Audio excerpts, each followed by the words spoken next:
Two my channel Labani's cook and ব্লগে সকলকে স্বাগত জানাই। রাধে রাধে বন্ধুরা। জন্মাষ্টমী, তো জন্মাষ্টমীর ব্লগ তোমাদের সাথে শেয়ার করতে চলেছি। তো জন্মাষ্টমী তো চলে গেছে, জন্মাষ্টমীতে সেদিন আমি গোপালের জন্য কি কি ভোগ রান্না করেছি, কিভাবে সেবা দিয়েছি তোমাদের সাথে শেয়ার করব। চলো। সকাল থেকে যেরকমটা প্রতিদিন গোপালের সেবা দেওয়া হয় ঠিক সেরকমভাবেই সেবা দেওয়া হয়েছে। আজকে একটু সকাল সকাল দেওয়ার চেষ্টা করেছি, যেহেতু আজকে জন্মাষ্টমী, তো সেই জন্য একটু সকাল সকাল গোপালকে সেবা দিয়েছিলাম। তারপরে দুপুরেও দিয়েছিলাম। দুপুরের পরে আমি প্রিপারেশন নিতে শুরু করেছি রাত্রে, মানে সন্ধেবেলায় যেহেতু জন্মাষ্টমীর পুজো করব, তো সেই জন্য তো তালটাকে ভালো করে ঘষে নিয়েছি। ওখানে মা আর আমি দুজনে মিলে তাল ঘষছিলাম। তো তালটা মা নিয়ে এসেছিলো আমাদের ওখান থেকে, গ্রামের বাড়ি থেকে। তো এই তাল ঘষার বিভিন্ন রকম পদ্ধতি আছে, তো আমার এটাই মনে হলো ইজি। তো সেই কারণে একটা এই যে ফুটো যে চালুনির মতো থালা হয়, সেইগুলোর মধ্যে আমি আর মা দুজনে মিলে ঘষছিলাম।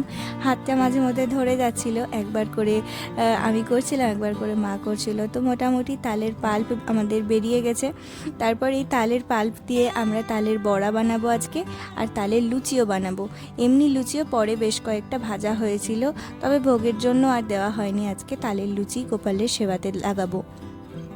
আমি এদিকে সিমুইয়ের পায়েসটা বানিয়ে নিয়েছি। সিমুইটাকে কড়াইয়ে ঘি দিয়ে হালকা ভেজে নিয়েছিলাম, তারপরে দুধের মধ্যে সেদ্ধ হয়ে গেছে, এখন চিনিটা দিয়ে দিলাম।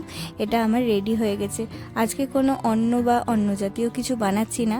আমি তো প্রতিদিন অন্নের সেবা দিয়েও না ভগবানকে, আর আজকে যেহেতু আমরাও কিছু খাবো না চালের জিনিস, তো সেই জন্য গোপালকেও দিইনি। তো সেই কারণে আজকে সিমুইয়ের পায়েস বানিয়েছিলাম। আর এখন মাখা হচ্ছে ওই তাল, সামান্য একটু তালের যে পাল্প ওখান থেকে নেওয়া হয়েছে, আর তালের পাল্প দিয়ে আর কি আটাটাকে মেখে নেওয়া হচ্ছে। এটা দিয়ে হবে তালের লুচি। আর এখানে কিছুটা তালের পাল্প রাখা হয়েছে, যেটা দিয়ে হবে তালের বড়া।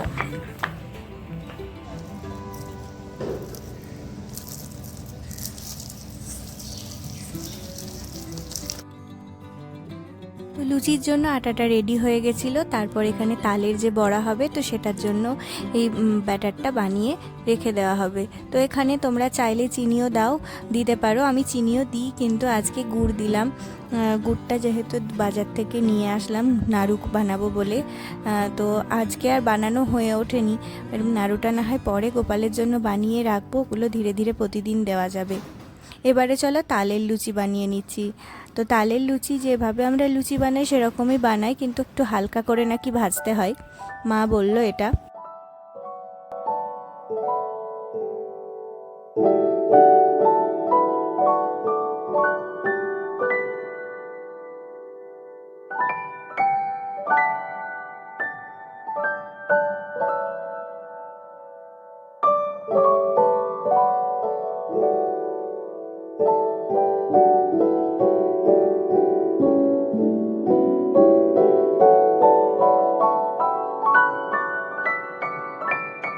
তো সিমুইগুলো হয়ে যাওয়ার পরে লুচিটাও বানানো হয়ে গেছে। এখন বানাবো হলো মালপোয়া। তো মালপোয়া বানানোর জন্য কিছুক্ষণ আগে কিন্তু দুধের মধ্যে সুজি ভিজিয়ে রেখেছিলাম। তারপরে দিয়েছি কলা, আর হলো আটা দিতে পারো, আর ময়দাও দিতে পারো। তো আমি আজকে সব আটা দিয়েই বানাচ্ছি। আটার লুচিও বানিয়েছি, আর আটা দিয়েই মালপোয়াগুলো বানাবো। একটা ভালো ব্যাটার বানিয়ে নিয়েছি। তারপরে লুচি ভাজার ওই তেল গরমই আছে, তার মধ্যে অল্প অল্প দেব মালপোয়ার আকারে। আর এই যে ভাজা হয়ে যাবে, তারপরে কিন্তু রসের মধ্যে ফেলবো। আর যদি কেউ রসে ফেলতে না চায়, তাহলে এই ব্যাটারের মধ্যে চিনি দিয়ে করলে কিন্তু এগুলো এমনিও শুকনো খাওয়া যেতে পারে। তো দুই রকমভাবেই খাওয়া যেতে পারে।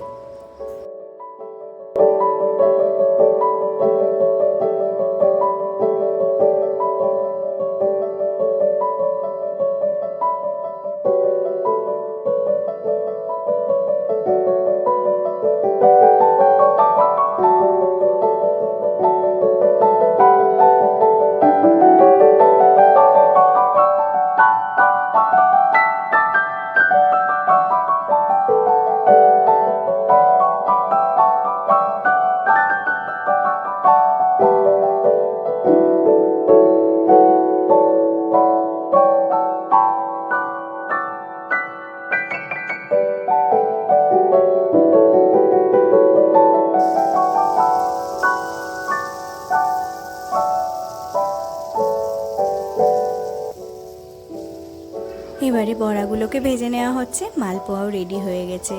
তো আমার 3-4 রকম ইতিমধ্যে রেডি হয়ে গেছে। এখন 5 রকমের ভাজা কাটছিলাম। এইগুলো মা বানাচ্ছিল বড়াগুলো, আর আমি 5 রকমের ভাজা কেটে নিয়ে আসলাম। আলু, কুমড়ো, তারপরে হলো তোমার গাজর, তারপরে কি কেটেছিলাম, কাঁচকলা। তো এই ভাজাগুলোকে কেটে নিয়েছি, আর পটল। তো এই 5 রকমের ভাজা একে একে ভেজে নেব। সন্দক লবণ দিয়েছিলাম অল্প অল্প করে, আর একবার আলু, তারপরে কুমড়ো, তারপরে গাজর, এভাবে এক এক করে ভেজে তুলে নিয়েছি। তারপরে ভাজা হয়ে যাওয়ার পরে আমি আবার আলুর দমের জন্য আলু কেটেছিলাম। তারপর আলুর দমটা আমি বানাচ্ছিলাম, আর বাকিগুলো তো মাই মোটামুটি করেছে। আর আলুর দমটা একদম সাধারণভাবে বানাবো, মানে সেই রকমভাবে কিছু মশলাপাতি তো এখানে দিচ্ছি না, অল্প একটু জিরে দিচ্ছি। আর আলুগুলো কেটে নিয়েছি ডুমো ডুমো করে, আর আলুগুলো ভেজে নেব খানিকটা, হালকা একটু লবণ হলুদ দেব। লবণ বলতে সন্ধব লবণই দেবো আর কি। লবণ হলুদ দিয়ে একটু ভালো করে ভেজে টেজে নিয়ে, তারপরে একটু আদা নিয়ে ওই আর কি হাত দিয়ে একটু ঘেঁটে নিয়েছিলাম আর কি, চামচ দিয়ে বা সাঁড়াশি দিয়ে, যাই হোক একটু ঘেঁটে নিয়েছিলাম।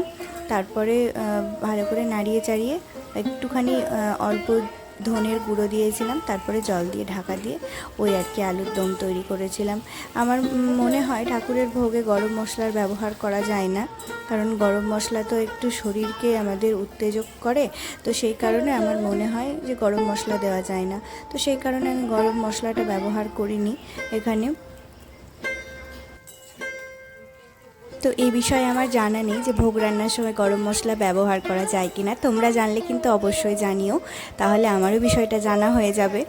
আর ঘিও দিতে পারো, আমি ঘি লাস্টে দিয়েছিলাম, 1 চামচ মতো ঘি দিয়েছিলাম, কারণ আমি পুরো রান্নাবান্নাটা ওই আর কি বাদাম তেল নিয়েছিলাম, তো ওই বাদাম তেলেই হচ্ছিলো লুচি ভাজা থেকে, তো সেই কারণে একটু ঘি দিয়েছিলাম।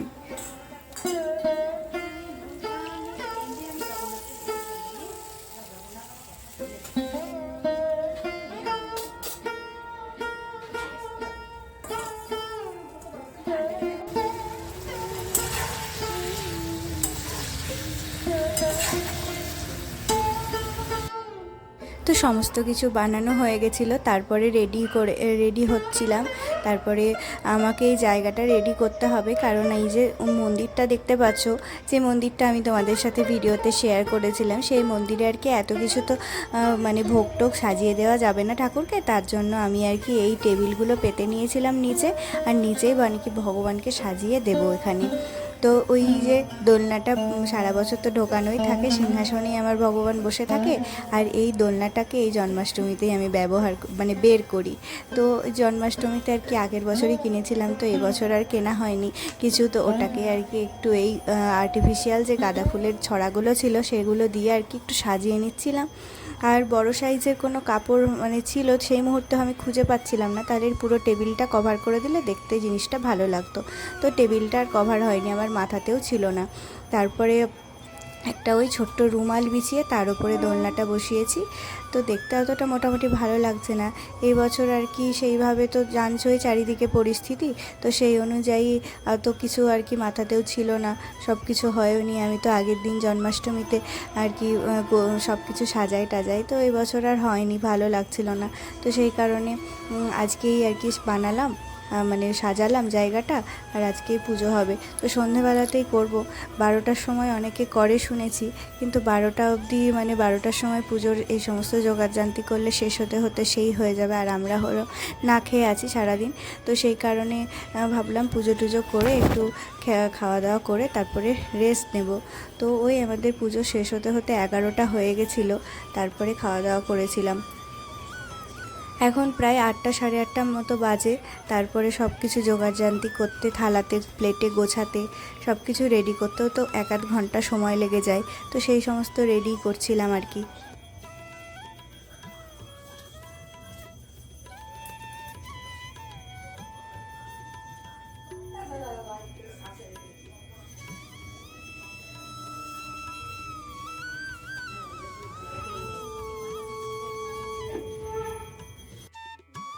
এবছরে জন্মাষ্টমীতে মানে সেইভাবে সুন্দর করে জায়গাটা সাজানো হয়নি। আমি আগের বছর একটু বেশি ভালো করে সাজিয়েছিলাম লাইট টাইট দিয়ে, অল্প একটুখানি এখানে লাইটিংয়ের ব্যবস্থা করেছিলাম, তবে সেইটা অত ভালো করে হয়নি। তবে নেক্সট বছর থেকে আরও সুন্দর করে সাজানোর চেষ্টা করব জায়গাটা।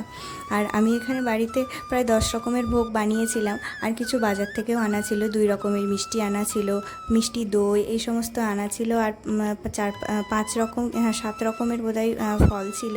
এই সব মিলিয়ে আমি 21 রকম ভোগের আয়োজন করেছিলাম। তো অনেকে 56 রকম করে, 28 রকম করে দেখেছি। তো আমার যতটুকু মানে সামর্থ্য হলো ততটুকুই আর কি করলাম ভগবানের জন্য। আর যেটাই করি আর কি ভগবানের জন্য সেটা মন থেকে করলেই হলো। 28 রকম বা 56 রকমের কোনো প্রয়োজন হয় না। যেটাই করি সেটা অন্তরের ভক্তি আর ভালোবাসা দিয়ে করি। একটা সামান্য তুলসী পাতায় আর একটা ফল আর এর জলেই যে সন্তুষ্ট হয়ে যায় তার কাছে তো অন্তরের ভক্তিটাই আসল জিনিস, নাম কীর্তনটাই আসল জিনিস। এগুলো তো উপলক্ষ মাত্র আমরা যেগুলো করি আর কি। তো চলো এখন পুজো শুরু করব, মানে আমার গোপাল সোনার অভিষেক শুরু করব। তো অভিষেক করার জন্য আমি সব কিছু রেডি করে নিয়েছিলাম। এখানে সুগন্ধি জল, প্লেটটাও রেডি করে নিয়েছি, স্বস্তিক চিহ্ন এঁকে এটাকে রেডি করে নিয়েছি। আর 3 রকমের জল দিয়ে অভিষেক করাবো।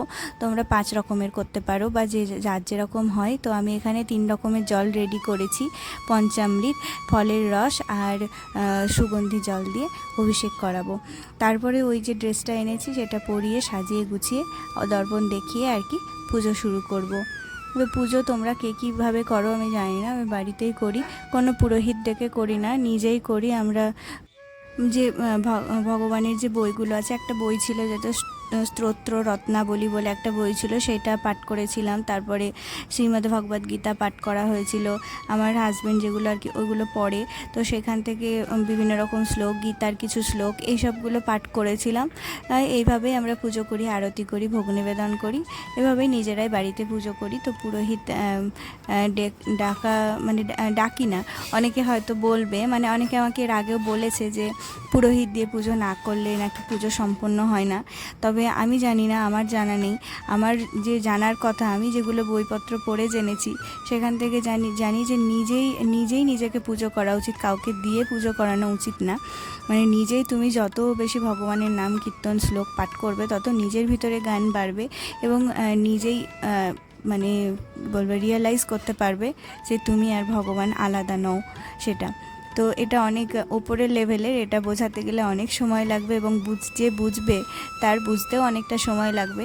তো সেই কারণে আমি করি না। তো এর আগে আমাকে অনেকেই বলেছে যে ভগবানের প্রাণ প্রতিষ্ঠা নাকি পুরোহিত দিয়ে না করলে হয় না, ভগবানের পুজো নাকি পুরোহিত দিয়ে না করলে সম্পন্ন হয় না, সত্যনারায়ণের পুজো নাকি পুরোহিত দিয়ে না করলে হয় না। তো এগুলো ভুল ধারণা। কাউকে দিয়ে পুজো করানোর চেয়ে না তুমি নিজে পুজো করলে ভগবান আরও বেশি খুশি হয়, সেটা আমি বুঝেছি। তো সেই কারণে আমরা নিজেরাই পুজো করি।